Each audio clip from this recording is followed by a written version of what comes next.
ప్రభువా నీ వాక్యాన్ని నా హృదయంలో రాయండి ప్రభువా అని అడగాలంట.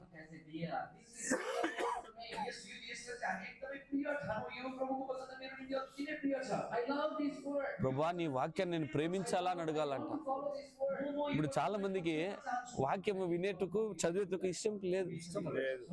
నేను నా నేపాల్ నన్ను చూసినాను, ఒక నేపాల్ నుంచి వచ్చినాడు అన్న. మీటింగ్ అయిన తర్వాత వాక్యము ప్రార్థన ఎవరి దగ్గర మాట్లాడలేదు, వాక్యం చెప్తానే ఉన్నాడు, రాత్రి పగులు ఆసక్తి.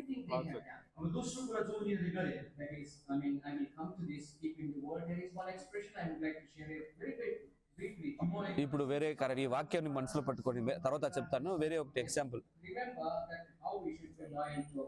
ఇప్పుడు యథార్థము ఒకటి, సహోదర ప్రేమ, యథార్థం. ఎలాగ ప్రభుకి మనము యథార్థంగా ఉండగలము?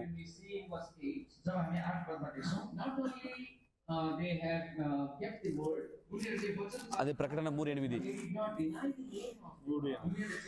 3:8లో తమ ప్రభు నామాన్ని వాళ్ళు ఏం చేయలేదంట. ప్రకటన 3:8 చూడనా. అంటే ప్రభు నామములో వాళ్ళు